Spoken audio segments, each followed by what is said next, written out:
Mom is still inside. In the midst of a sudden fire at my son's family home, my 7-year-old grandson's tearful cry shocked me. His mother had disappeared without a trace 2 years ago, leaving no contact with the family. Ultimately, there were no eyewitness accounts, and the truth remained shrouded in darkness. But didn't Mom leave? I was puzzled over my grandson's words. However, my surprise grew when the firefighters emerged from the flames, carrying something. At 60 years old, having lost my husband, I'd been living alone for the past 2 years.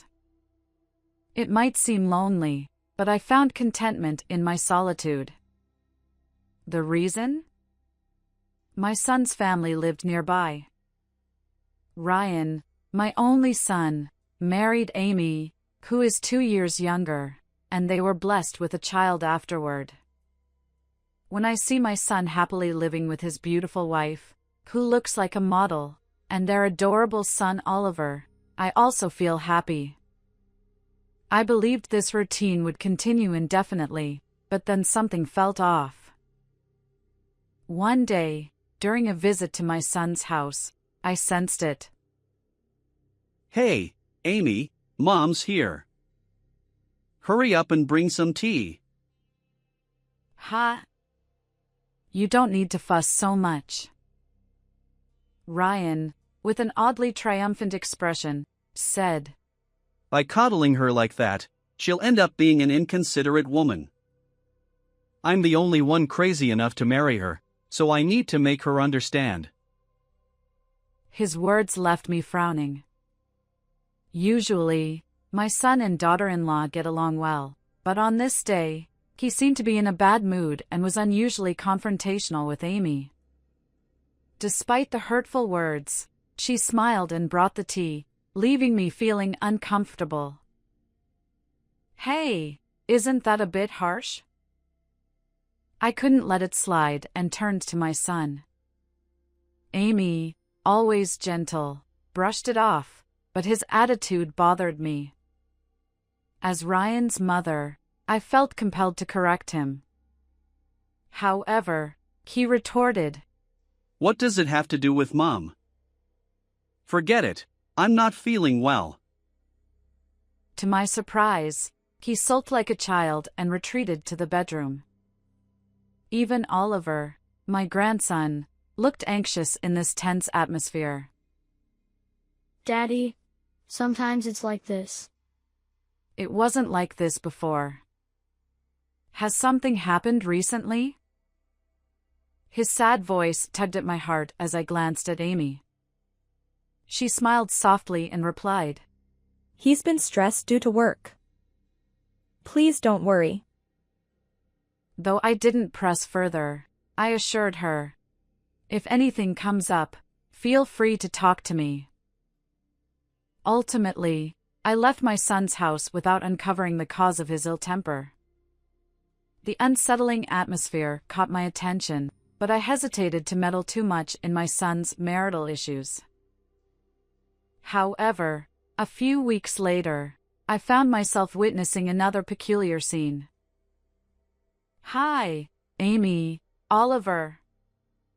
Shopping together? I spotted them at the local supermarket by chance. When they turned to my greeting, their expressions seemed oddly subdued. You don't seem well. Is something wrong? Memories of my recent visit to my son's house flashed through my mind.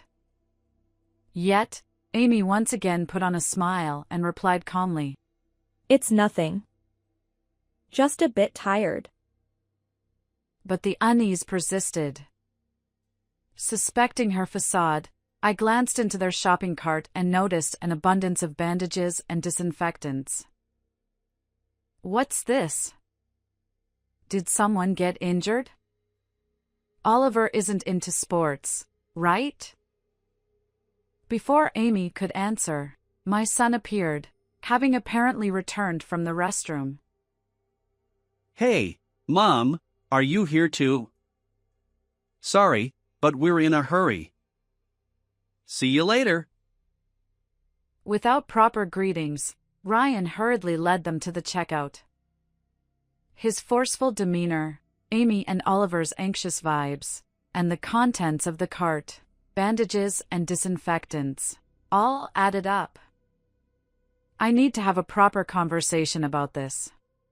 Finally feeling that something was amiss, I watched them walk away, silently resolving to take action. A few days later, I visited my son's house once more. However, it seemed my actions were already too late. Hello. Wait, where's Amy? Actually, she left. No contact whatsoever. His regretful words left me speechless. Upon hearing the story, it turned out that right after that day at the supermarket, she vanished without a word. Her parents had passed away early, and there was no way to reach her. We've already consulted the police, but there are no eyewitness accounts. Ryan looked utterly defeated, and Oliver huddled in the corner of the room. I felt a sense of helplessness wash over me. While I had sensed something was off, I never imagined it would escalate to this. But wallowing in despair wouldn't help. I'll search for her too. Amy must be okay. Let's pray for her safety. Encouragingly, I decided to find her, hoping to restore my son and daughter-in-law's happiness. Despite my wishes, no useful information surfaced. The situation remained stagnant. Amidst all this, Ryan continued to work stoically, but Oliver seemed deeply affected, withdrawing into himself. It's no wonder, considering he lost his precious mother at such a young age. Where could she have gone, leaving behind such an adorable child? Despite my frustration, I kept a watchful eye on the remaining two. And then, 2 years after Amy's disappearance, a sudden turn of events shook everything. It happened one day while I was out shopping. As I stepped out of the supermarket, I noticed a commotion around me. People were murmuring unsettling phrases like "there's a fire." To confirm their words, a fire truck blared its siren as it sped down the adjacent road. And where it was headed, I felt that ominous premonition. Wait, isn't that the direction of Ryan's house? Since Ryan hadn't returned from work yet, the only one at home would be 7-year-old Oliver. Worried for my precious grandson, I dashed toward their house. I hoped it was all a misunderstanding, but unfortunately, my gut feelings were often accurate. Oh no. Oliver. The place where my son's house should have stood was engulfed in towering flames. Amidst the crowd, I pushed forward, desperate to reach the house. The situation was unclear, but there was a chance Oliver might still be inside. And then, Grandma. I turned at the familiar voice and saw my grandson being carried by a firefighter. It seemed the quick response had saved his life. Relieved to see Oliver safe, I was taken aback when he cried out toward the raging flames. Mom is still inside. His unexpected confession left my eyes wide, alternating between shock and disbelief. What are you saying? Mom left 2 years ago, didn't she? No, that's Dad's lie. Mom is still there. We have to help her. Confused, I held my grandson's hand. Despite the chaos, Oliver's distress seemed genuine. And soon enough, his words were proven true. Mom? Really? Upon hearing Oliver's words, the firefighters entered the house and emerged with Amy, blackened but alive. Beside me, who couldn't understand at all what was happening, my grandson wept inconsolably, and his words hit me like a punch to the gut. Dad is to blame for everything. The shocking truth that emerged afterward left me breathless. The next day, alone at home, I waited quietly for someone. Since then, the story I heard from Oliver was too cruel, something I could hardly accept. However, precisely because of that, with a strong determination in my heart, I took a certain action to verify the truth with my own eyes. And a few minutes later, the doorbell finally rang. Mom, where's Amy? Where's my wife? Ryan, sweaty and out of breath, stood before me as he barged into the house, frantically searching for his wife. Watching him, a mix of sadness and resolve, I called his name. I told you Amy was waiting based on an email, but that was a lie. I figured you'd come here. Huh? Why would you?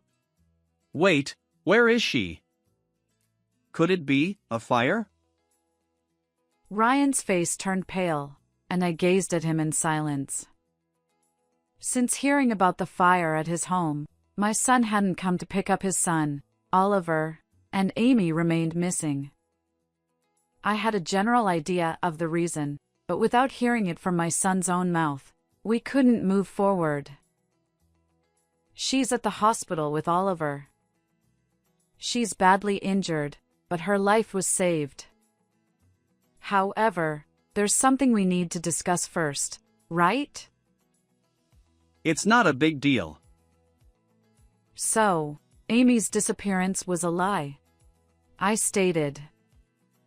My son flinched, as my mind raced back to the conversation I'd had with Oliver after the fire.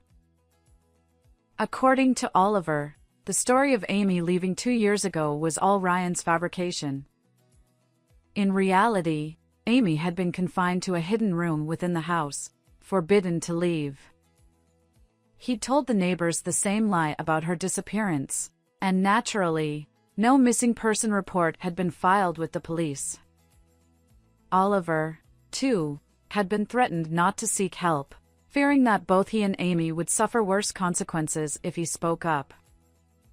And unbelievably, Ryan had mistreated Amy, withholding food and even raising his hand against her. The situation was far worse than I'd imagined.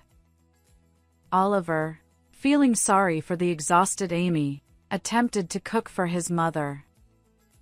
However, a nearby kitchen paper towel caught fire from the gas flame, leading to the recent house fire and exposing the truth. Why would you keep her confined for 2 years like that? I asked Ryan, my voice trembling as I considered Amy's emotional state.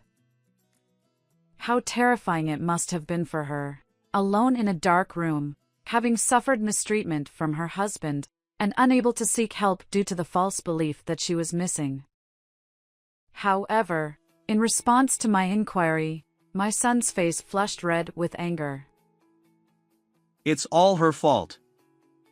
She flirted with other men. His unexpected words left me wide-eyed, but he paid no attention and angrily slammed his hand on the table. As I listened, it became clear that Ryan's jealousy had played a significant role in Amy's ordeal. For instance, even if Amy merely conversed with male colleagues at work or cashiers, Ryan couldn't tolerate it. He frequently resorted to violence, and the large quantities of bandages and disinfectants she purchased were likely for treating her injuries.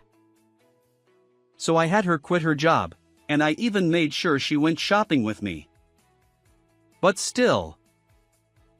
Then, during a family outing, Amy's beauty inadvertently led to a pivotal event. As they walked through town, a man approached her, showing interest. Although Amy was blameless, Ryan erupted in anger. Like the first time I sensed something was wrong, he grew cold toward Amy and eventually confined her at home. She pleaded to be let out, but he continued the mistreatment, justifying it as discipline. Ryan's defense? I'm just protecting my wife. She's the one who flirts with other men. His strained voice echoed, leaving me speechless. While I understood the concern over Amy's attractiveness, it didn't excuse inhumane actions. Regardless of love's influence, the fault lay squarely with Ryan, not his wife. Facing my drastically changed son, I grappled with a mix of anger, sadness, and frustration. Taking a step closer. Even so, you won't see her again. Why not? She's alive, isn't she? She won't see you because I'm turning you over to the police. I've recorded this conversation. There's no escape, so prepare yourself. My words left Ryan wide-eyed. The fire department's diligent efforts had partially saved the house, including the room where Amy had been confined.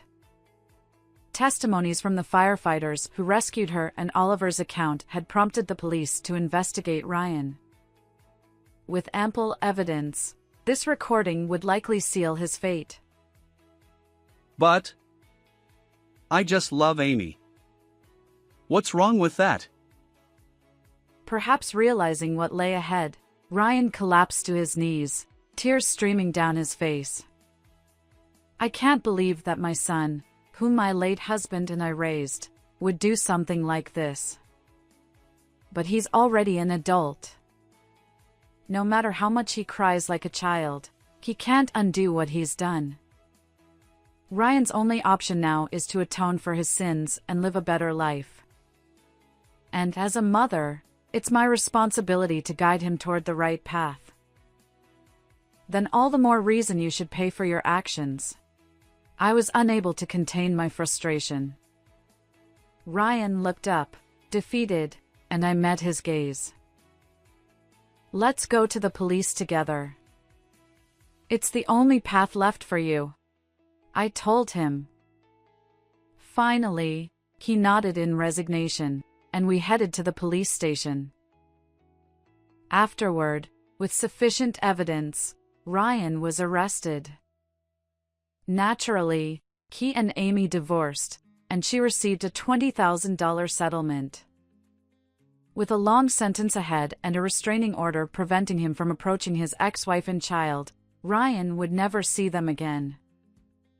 I cut ties with Ryan as well, and now, Amy, Oliver, and I have moved to a different town, starting a new life together. Amy, who had been visiting the hospital frequently, is now on the road to recovery. We hope for a peaceful life ahead, cherishing our newfound happiness as a family. How did you find this story? Don't forget to subscribe to our channel. See you in the next video.